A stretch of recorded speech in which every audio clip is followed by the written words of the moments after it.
bueno, ellos y ellas tienen estas cosmovisiones de estar integrados en la naturaleza, ¿no? Y de respetar a lo más importante que para ellos es la Pachamama.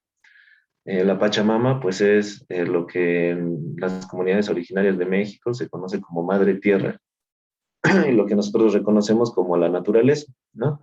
Pero claro que tiene una connotación más de pertenencia, ¿no? Porque la naturaleza podría decirse que es algo que está allá, ¿no? Algo que está por fuera de nuestros sistemas sociales, de nuestro imaginario, de nuestra cosmovisión como seres humanos, ¿no? Por eso es la naturaleza, lo que está por allá.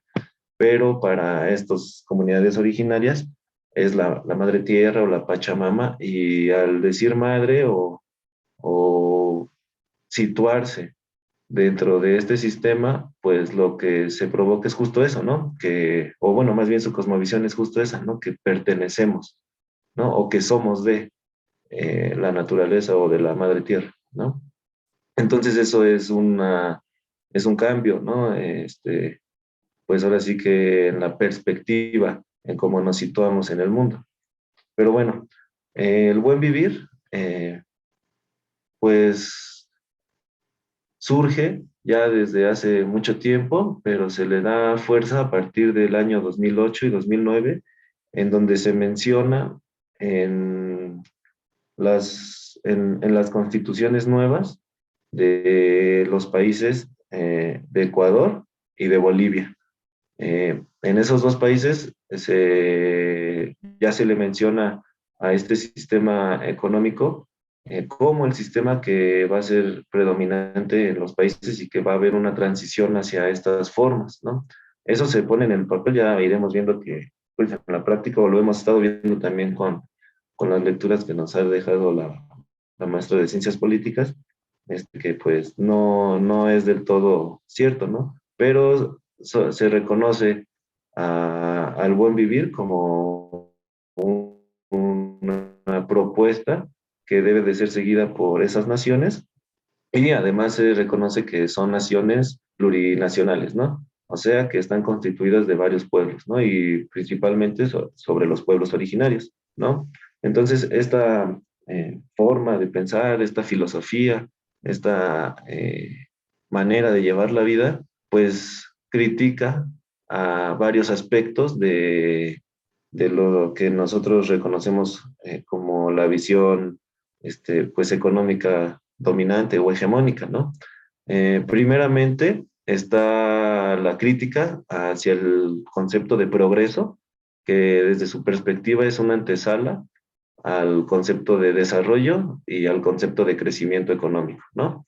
Este progreso comienza con la invasión a Abya Yala, que como les mencionaba es la invasión a América, pues que se dio pues ahí a partir de 1492, cuando llega Américo Vespucio a estas tierras, y bueno, posteriormente el Reino de España y el Reino de Portugal comienzan una invasión y un genocidio en las tierras que pues desde su perspectiva han descubierto, ¿no? Este genocidio pues provoca que desaparezcan varios pueblos originarios. Eh, Aquí en México, pues son diversas ¿cómo se llama? Las causas por las que ocurrió este genocidio. Pues podría ser debido a enfermedades, debido a la guerra o debido a las fuerzas religiosas que no, pues toleraban, ¿no? Las perspectivas espirituales de los pueblos originarios o de los pueblos prehispánicos, y pues ocurre este genocidio, ¿no? Aquí en México y pues prácticamente en toda América, ¿no? Tenemos los ejemplos más monstruosos o más desastrosos en el norte, en donde prácticamente pues hicieron desaparecer a los pueblos originarios de Canadá y de lo que se conoce ahorita como Estados Unidos. Sin embargo, consecuencia de este genocidio, pues viene acompañado de la esclavitud de los pueblos afrodescendientes, ¿no? Como había desaparecido un importante sector de la población indígena, pues para sustituir esa fuerza de trabajo que ya no tenían debido a que pues estaba desapareciendo, y bueno, pues no era una mano de obra, pues lo que ellos consideraban buena, pues ocurrió lo que conocemos como esclavitud, ¿no? Que pues fue principalmente pues promovida por el Reino de Portugal y por el Reino de Inglaterra, ¿no? Y Holanda, bueno, lo que se conocía como Países Bajos y esto. Entonces, la esclavitud, pero también ocurrió en territorios que estaban dominados por el Reino Español.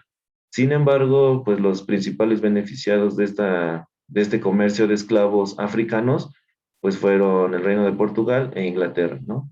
Como bien saben, en Estados Unidos, o bueno, en lo que hoy se conoce como Estados Unidos o las colonias inglesas, pues sí hubo bastante, pues migración forzada, ¿no? De los pueblos afrodescendientes obligados a trabajar, ¿no?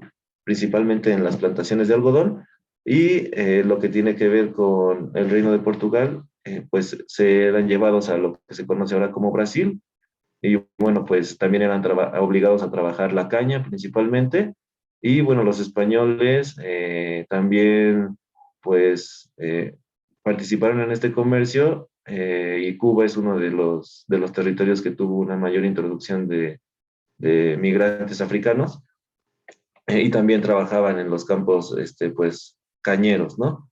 Pero en México también podemos encontrar algunos, pues, territorios en donde ocurría esta esclavitud, como puede ser en Veracruz, ¿no? En la costa veracruzana y también lo hemos encontrado, pues, del otro lado, ¿no? En la costa de Guerrero, de Oaxaca, ¿no?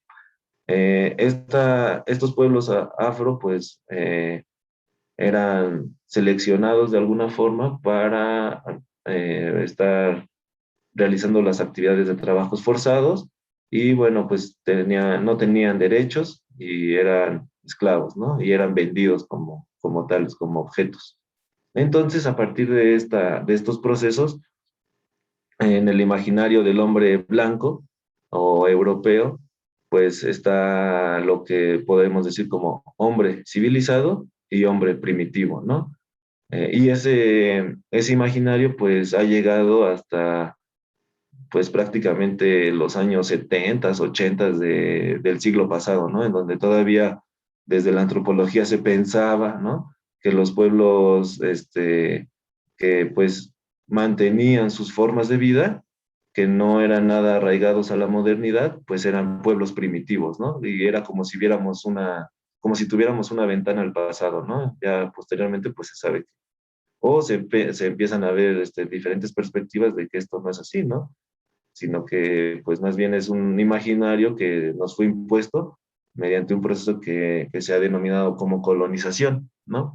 Y la colonización pues es uno de los principales pues conceptos imaginarios que el buen vivir pone en la mesa que debemos de deconstruir, ¿no? Que debemos de decolonizarnos, ¿no? En muchos sentidos, en el espiritual, en el económico, en el productivo, en el imaginario, en las cosmovisiones, ¿no? Y bueno, yo aquí les coloco este libro de Las Venas Abiertas de América Latina, de Eduardo Galeano, que pues pone en evidencia lo que el progreso o el supuesto progreso trajo como consecuencias a las tierras del Abya Yala, ¿no? Léanlo, es un libro sumamente interesante, un poco pesado realmente, ¿no?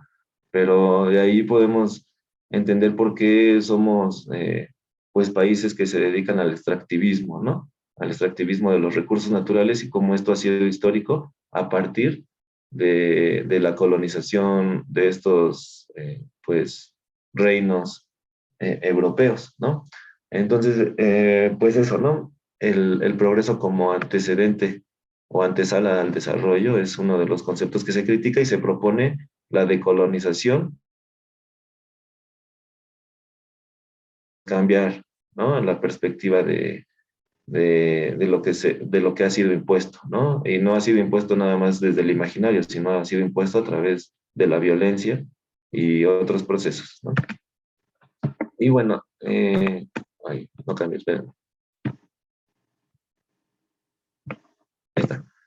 Y bueno, entonces se dice que el progreso como proceso y como concepto es pues lo que, como el precursor del concepto del desarrollo. Como lo hemos estado viendo, este concepto de desarrollo pues también surge, ¿no? A partir de otro concepto que es el crecimiento económico, que pues más o menos tiene como sus principios por ahí de los principios del siglo XX, y el desarrollo pues a partir más o menos de que acaba la Segunda Guerra Mundial es cuando empieza a ver lo que hemos leído, ¿no? Y hemos estado discutiendo como obsesión, ¿no? Por el desarrollo y su crecimiento, ¿no?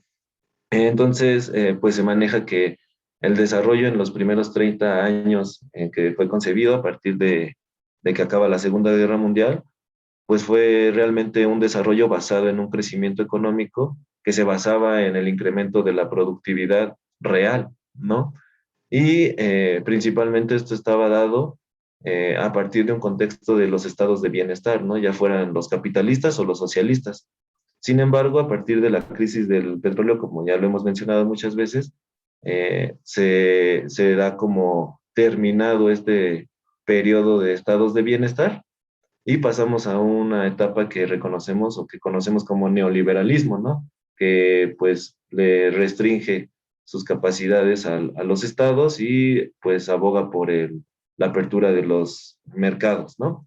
Este neoliberalismo respecto al desarrollo se podría decir que dura otros 30 años, pero es a partir de la especulación financiera, o sea, ya no está basado o sostenido por un crecimiento real o un crecimiento de los procesos productivos, sino a partir de procesos financieros que generan la ilusión de que se está teniendo un crecimiento económico a partir de créditos, ¿no? Y de generar una sociedad sumamente hiperconsumista que trae como consecuencias pues muchas pues problemas sociales, históricos, ambientales, ¿no? Políticos, económicos, ¿no? Y en el contexto en el que nos situamos, que es pues los gobiernos, bueno, más bien las plurinaciones de Bolivia y de Ecuador, pues después del neoliberalismo se dice que surgen los gobiernos progresistas, ¿no? Sobre todo en el cono sur, y aquí están bueno, algunos, ¿no? No son todos, pero son los exponentes o los presidentes más representativos de esta ola progresista en Sudamérica, que pues está Hugo Chávez, ¿no? Que fue presidente de Venezuela, por ahí de la primera década del siglo XXI. Está Evo Morales, que ustedes también seguramente lo reconocen porque hace poco hubo un golpe de Estado contra él. Lula da Silva, que fue más bien un presidente en Brasil y que también ha sido preso político, y a Correa, no recuerdo el nombre, pero recuerdo que el apellido es Correa, que fue el presidente de Ecuador, y ellos pues se agrupan, ¿no? Junto con la presidenta y el presidente, bueno, primero el presidente y después la presidenta de Argentina, los Kirchner, creo que se llaman, no recuerdo bien el apellido, eh, Uruguay, y creo que en ese momento eran todos, ¿no? Los que pues, asimismo se decían gobiernos progresistas. ¿Cómo se sabe? Pues los gobiernos progresistas, a pesar de la crítica al desarrollo y al concepto de crecimiento, Correa, perdón, Rafael Correa, pues sigue, ¿no? En estas dinámicas de lo que la maestra de Ciencias Políticas nos expuso como neoextractivismo, ¿no? A pesar de que ya en la Constitución se reconocen varias cosas, como es la transición hacia el buen vivir y los derechos, ¿no? De la naturaleza, pues en la práctica siguen ocurriendo estos procesos que hemos estado viendo, ¿no? Como el neoextractivismo y ¿cómo se llama? La cooptación de los movimientos sociales y la desarticulación de estos, ¿no? Bueno, posteriormente, este es como para ubicarnos en el contexto en el que surge las ideas del buen vivir. Se propone el buen vivir, como una propuesta de un cambio civilizatorio desde lo que se reconoce como periferia del mundo. periferia del mundo, recuerden que venía desde estos conceptos también del desarrollo, en donde hay naciones centrales o ejes centrales y naciones periféricas. Eh, las naciones periféricas principalmente aportaban a la economía y al desarrollo recursos naturales, ¿no? Que las economías centrales, pues, bueno, las convertían en productos o en servicios, ¿no? Y las regresaban a estas naciones periféricas.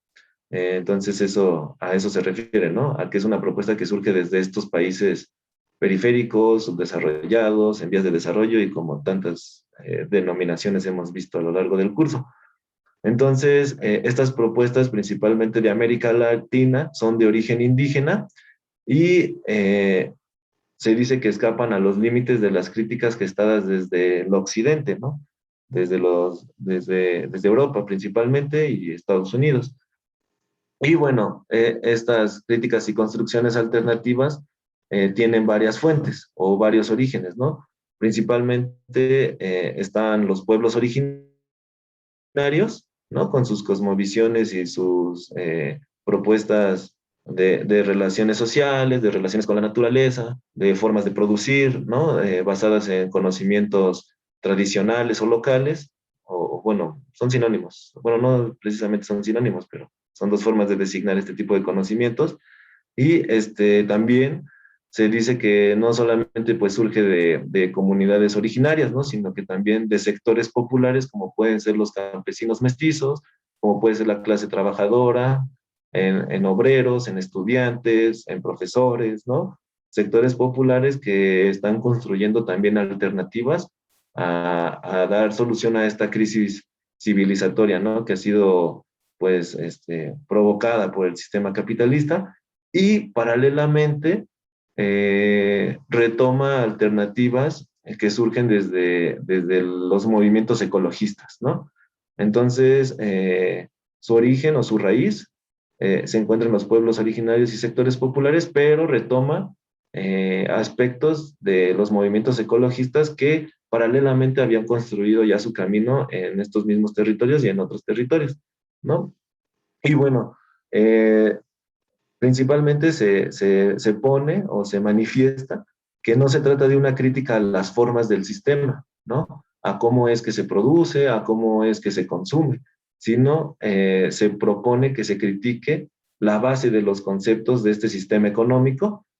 Por lo tanto, no solamente es mejorar las prácticas, sino construir alternativas reales para dar solución a los problemas que ha originado el sistema capitalista, ¿no? Y bueno, el buen vivir ya en sí mismo, pues no es algo que esté como totalmente definido, es algo que se sigue construyendo porque pues se construye a partir de las cosmovisiones de los pueblos originarios, pero no solamente de los pueblos originarios andinos, ¿no? Sino también de toda América.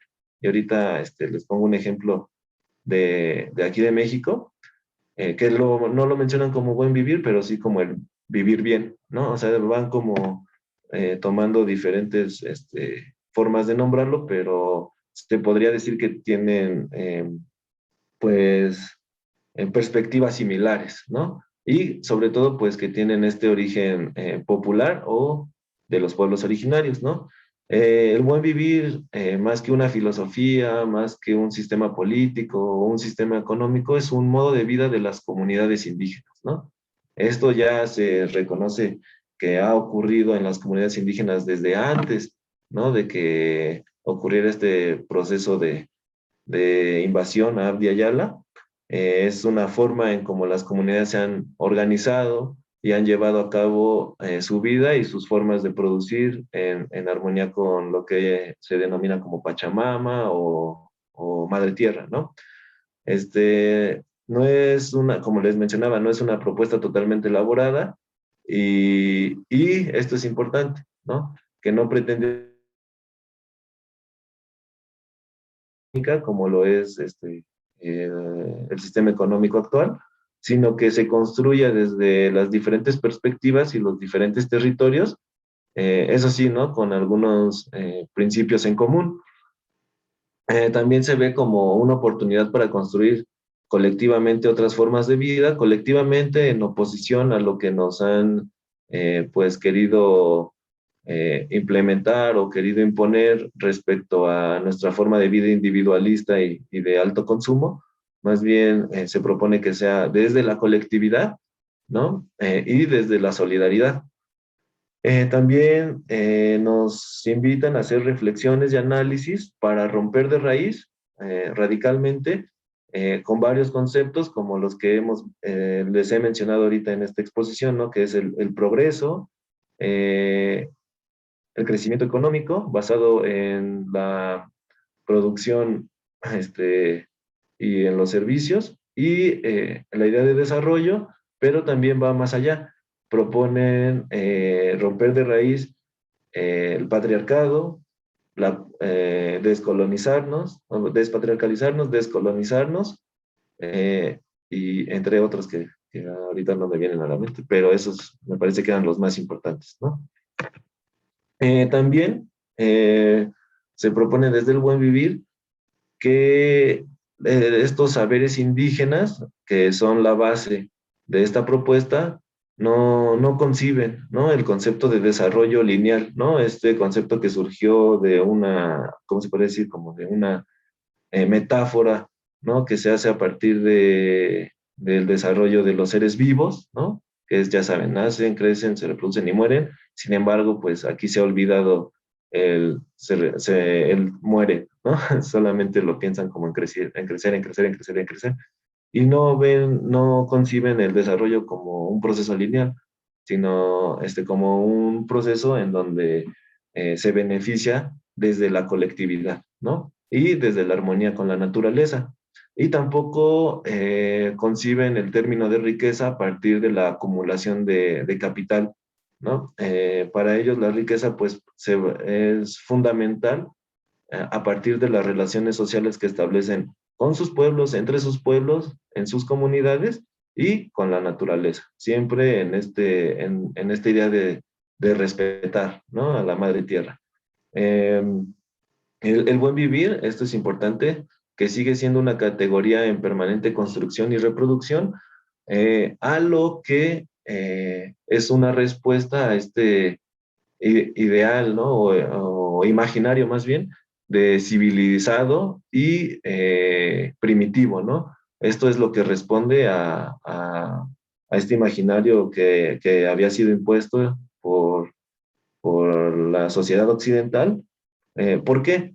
Porque a partir de esta construcción, de la construcción de esta categoría y su reproducción, nos podemos dar cuenta o nos hacemos conscientes de que los conocimientos y la relación que existe entre estos pueblos originarios y la naturaleza está en constante dinámica, ¿no? En constante proceso dinámico. O sea, que no es estático como se pensaba antes, ¿no? Que los pueblos primitivos eran tradicionales y por lo tanto era inamovible la forma en cómo ellos vivían, ¿no? Que prácticamente eran una fotografía histórica, ¿no? Sin embargo, se sabe, ¿no? Que los pueblos originarios pues tienen procesos dinámicos a partir de que se van adaptando, ¿no? A las circunstancias y a los contextos tanto ambientales como sociopolíticos y económicos. Entonces, esta categoría del buen vivir sigue en construcción y reproducción, por lo tanto, no puede ser una propuesta eh, terminada, ¿no? También se propone que sea desde una perspectiva holística, o sea, desde estas ideas de que todo está relacionado y todo es a partir de procesos dinámicos, ¿no? ¿A qué nos referimos? Les digo, procesos dinámicos se refiere a que está en constante cambio, ¿no? En que no es estático. Y ideas de relacionalidad quiere decir que todo lo que está en el medio, tanto ambiental, bueno, más bien visto desde la naturaleza, de sus procesos ecológicos, como los procesos sociales, políticos y económicos, están relacionados, ¿no? La producción de alimentos está relacionada con algunos rituales o con algunas festividades que son importantes para la sociedad, que a su vez están relacionadas con las formas de subsistencia de las comunidades y tienen algún tipo de relación con los ecosistemas naturales, ¿no? O sea, eso es a lo que se refiere con las perspectivas holísticas, que todo está relacionado, ¿no? No como lo vemos desde la perspectiva occidental, en donde una cosa es producir, otra cosa es consumir y otra cosa es la religión, ¿no? No, desde estas perspectivas todo está relacionado y todo es dinámico. Como les decía, ¿no? Miren, aquí sí lo había puesto en la presentación, ¿no? Busca descolonizar, despatriarcalizar y, esto es importantísimo, ¿no? Superar el racismo en las tareas políticas, sociales y económicas, ¿no? Y bueno, también se propone un cambio civilizatorio que justamente se base en posturas sociobiocéntricas, ¿no? En donde lo central sea el bienestar de los pueblos, pero aunado a el bienestar y el respeto de los derechos de la naturaleza y de los otros seres, ¿no? Que no sean humanos. Pues justamente es un cambio de paradigma, ¿no? Que la actual perspectiva económica hegemónica pues pone en el centro el crecimiento económico, ¿no? O el desarrollo.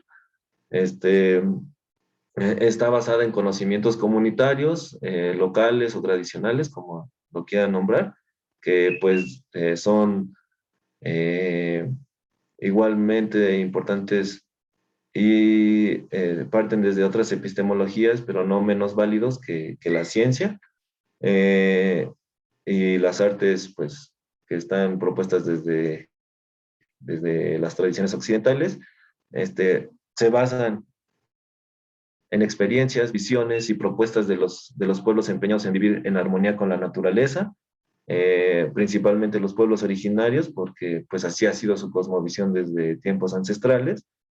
Esto es importante, que se ha notado desde el análisis que hay una diferencia significativa entre el buen vivir de los pueblos y las comunidades originarias o del sector popular y el buen vivir propuesto desde el Estado. ¿Por qué?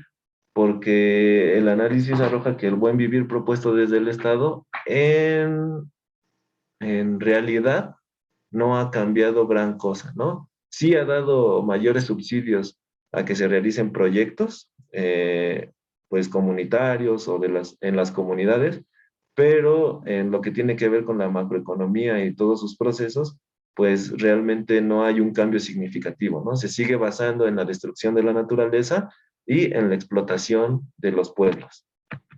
Y bueno, ¿a qué se refieren con esto de un reencuentro con la naturaleza? Primero, se propone que se desmercantilice a la naturaleza, ¿no? Y esto va en todos sentidos, ¿no? Es una crítica incluso a las economías ambientales y a las economías de recursos naturales que proponen que se le dé que se cuantifique, ¿no? El valor de la naturaleza, ¿no? Que se les dé un precio, ¿no? Que se les vea como una mercancía, ¿no? En el supuesto ideal de que poniéndoles precio, los políticos van a entender su valor, ¿no? O los tomadores de decisiones van a entender su valor.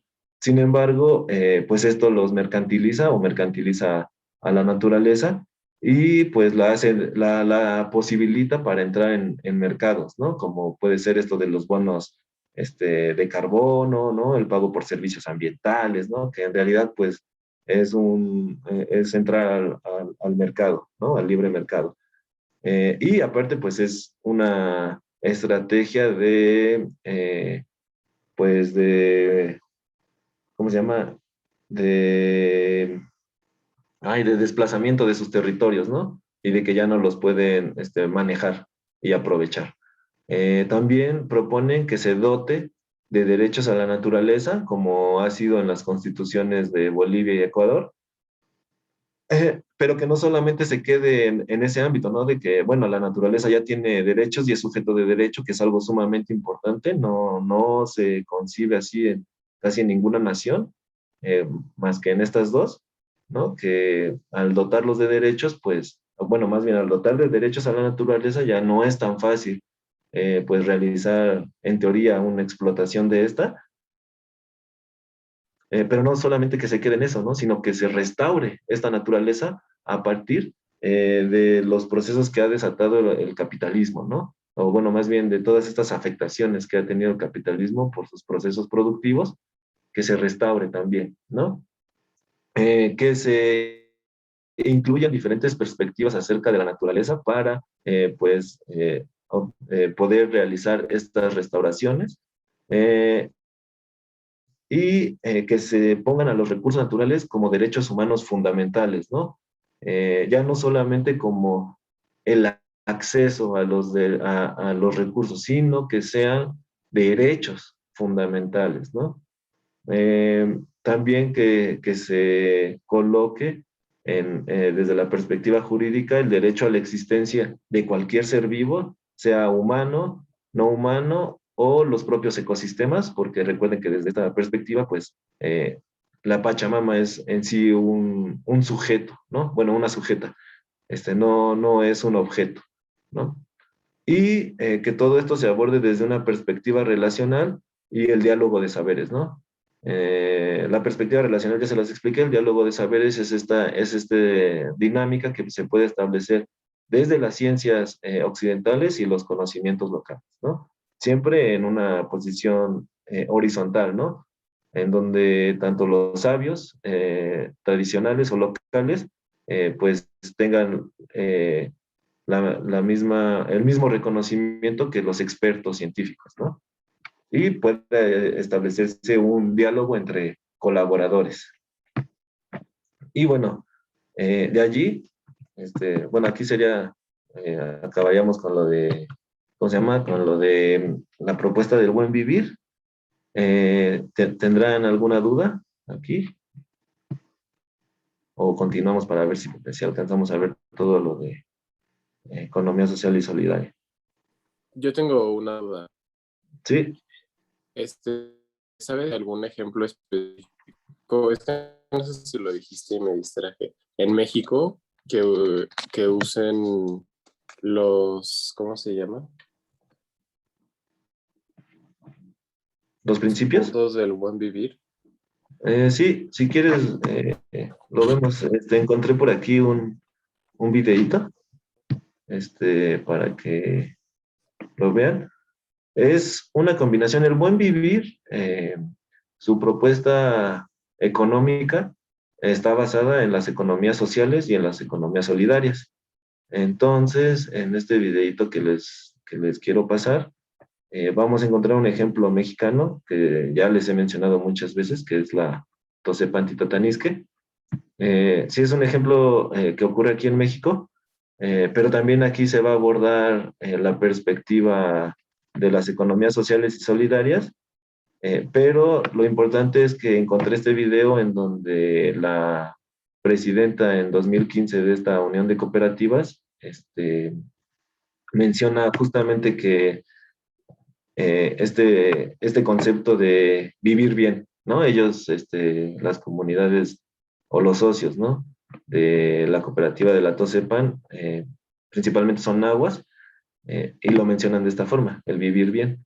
Entonces, pues vamos a ver el video antes de pasar al otro para que veas que sí existen algunos ejemplos aquí en México y a ver si nos da tiempo de ver lo otro, si no, no pasa nada.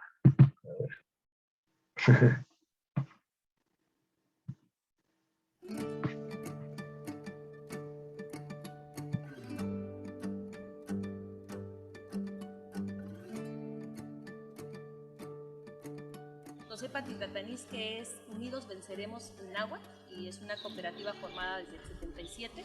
Llevamos 38 años de trabajo ininterrumpido. Tenemos educación formal y educación informal.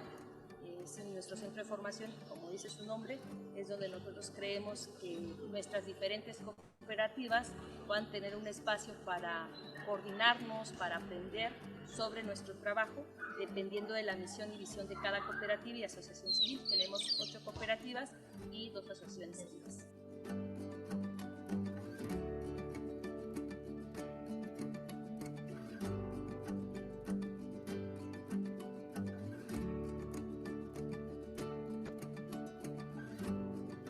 Por ser los socios mayoritariamente indígenas, hay un arraigo muy fuerte hacia la naturaleza y hacia lo que se le llama la madre tierra.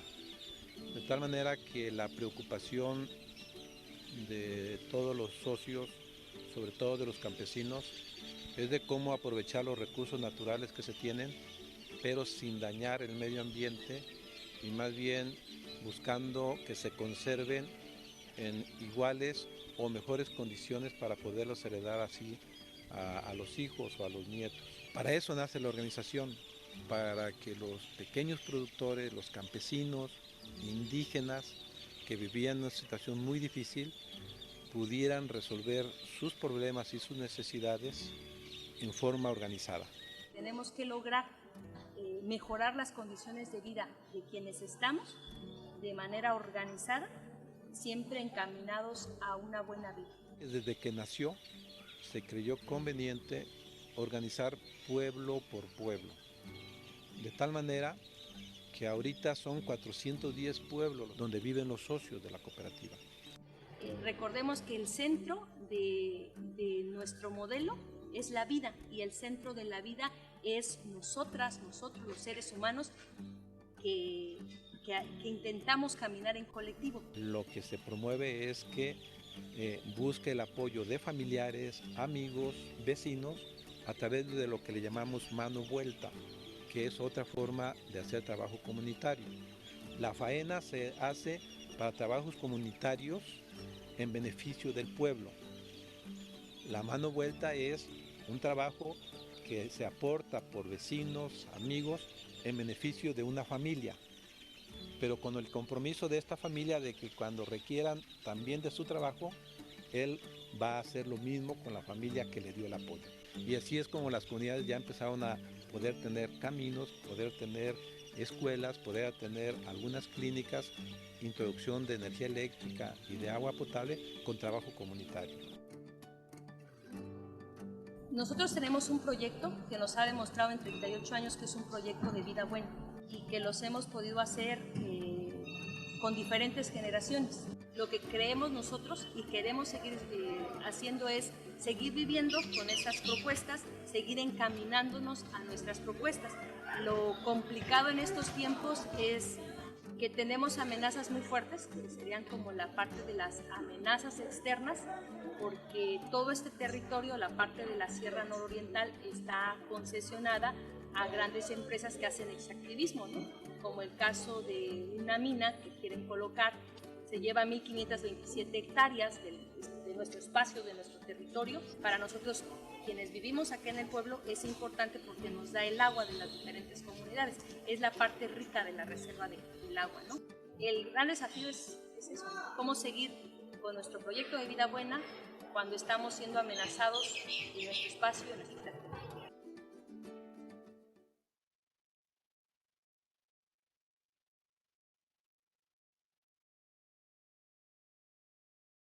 Bueno, pues ese es uno de los ejemplos y como pueden notarlo, este, está relacionado con algunas perspectivas de las economías sociales, ¿no? Sobre todo con la cooperativa o con esta idea del cooperativismo. María Luisa Albores es la actual secretaria de Recursos Naturales, ¿no? Que es esta señora que estaba hablando en primer plano, y bueno, pues fue la que sustituyó a Víctor Manuel Toledo. Eh, entonces, pues no sé, ahí busquen su trabajo. Fue la primera mujer presidenta de la cooperativa. Ha sido muy importante para este proceso de la cooperativa Tezepatito Tanisque. Y bueno, ¿cuánto nos quedan? 10 minutos. ¿Qué dicen? ¿Vemos esto o vemos otro video que había preparado de las economías sociales y solidarias, así como a manera de introducción? Y ya vemos si nos llega a sobrar otro tiempo, pues ya les expongo lo de las economías sociales y solidarias. A ver, déjenme ver si está por aquí el video, rápido. Aquí nos nos va a hablar una economista del Instituto Politécnico Nacional que se llama Claudia Caballero. Claudia Caballero es una compañera que ha, ¿cómo se llama? Impulsado, ¿no? el uso de las economías sociales y solidarias aquí en la Ciudad de México, a partir de estrategias como el trueque, el multitrueque y las mesas del don, pero bueno, va más allá y también el uso de monedas comunitarias. Y aquí nos explica, en este videito, nos explica pues algunas críticas que se han hecho. No sé si por allí, bueno, yo recuerdo que Jimena me había comentado en algún momento que ella vivía en la Magdalena Mixhuca. No sé si llegaste a ver alguna vez la feria del multitrueque de la Magdalena Mixhuca, que es uno de los proyectos que ha impulsado esta economista, pero bueno, si quieres luego me lo comentas. Vamos a ver el video. Sí, sí, sí.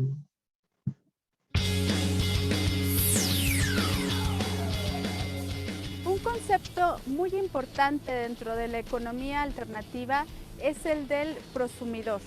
El concepto del prosumidor fue acuñado por Alvin Toffler y se ha convertido en un concepto paralelo para las monedas comunitarias y los mercados de multitrueque.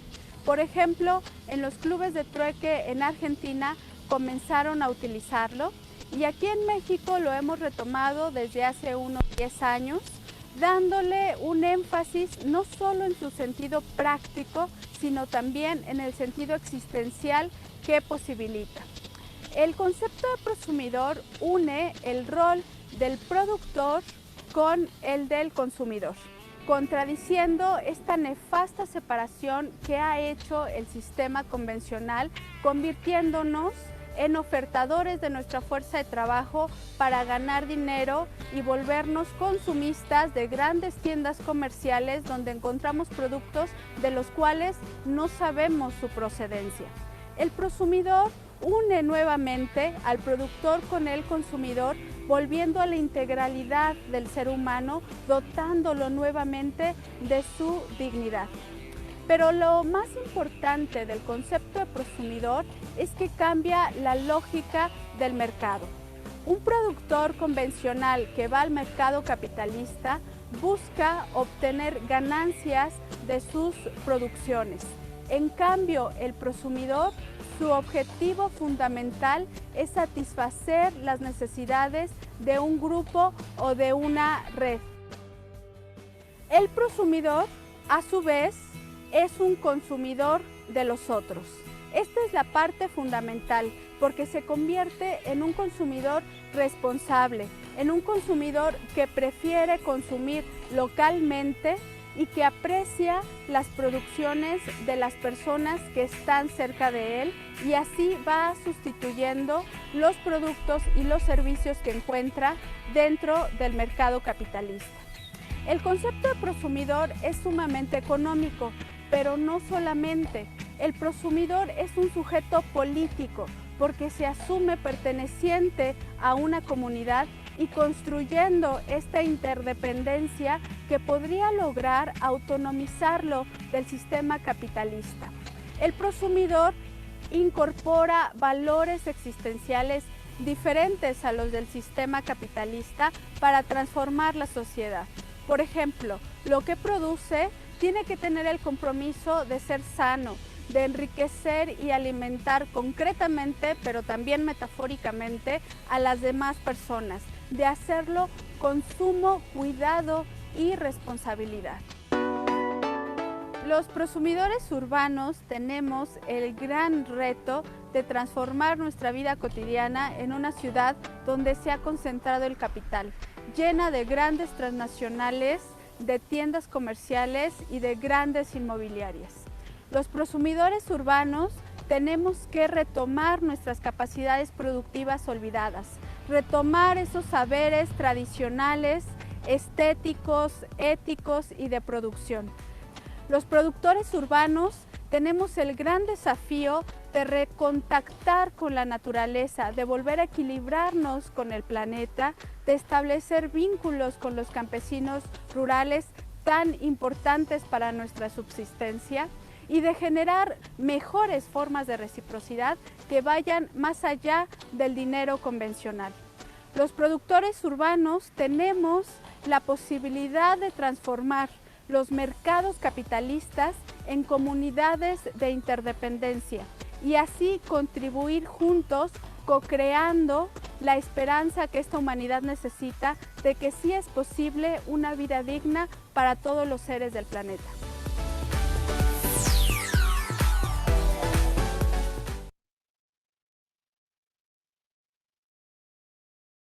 Bueno, pues entonces, no sé, ¿sí los conoces o no, Jimena? No, no los había conocido. No, bueno, estuvieron ahí en el kiosco de la Magdalena Mixhuca, durante 7 años y ahí después se volvieron nómadas. Y ahorita están en el Huerto Tlatelolco. Hacen la feria Multitrueque Mixhuca es cada 15 días.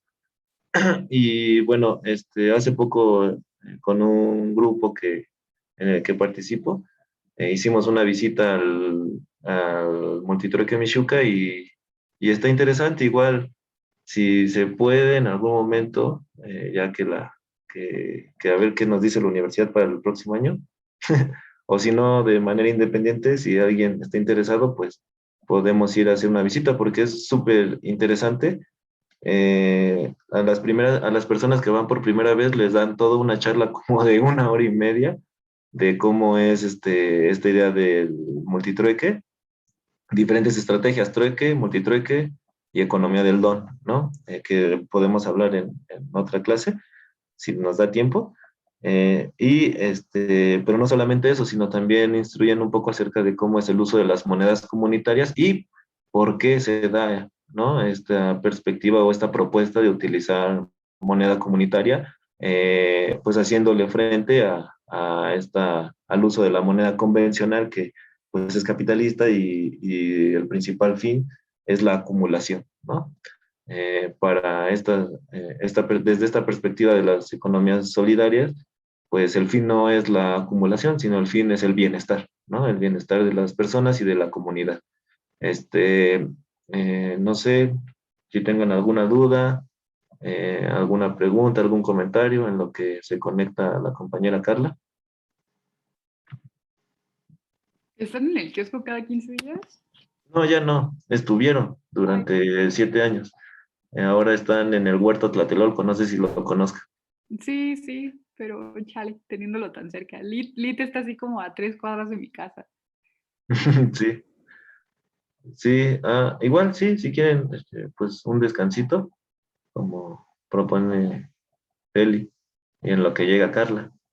Para que, sí, oigan, tuvieron la oportunidad de leer lo que les subí al Moodle, es que ya no les pude avisar. Yo sí, pero justo me enteré ayer en la noche. Sí, disculpen. Era muy, muy cortito, ¿no? También. Ojalá Sí, se era hayan Y podido lo cortito. bueno leer. es que estaba cortito y en español. Ujú. Sí, Pues si quieren que unos 5 minutos en lo que llega Carlos nos ponemos de acuerdo para que ya nos sigamos. sí, Si quieren a las 9:05 para seguirnos en lo que llega Carla y para que ya nos sigamos. Entonces nos vemos en 5 minutitos. vale. Va, gracias.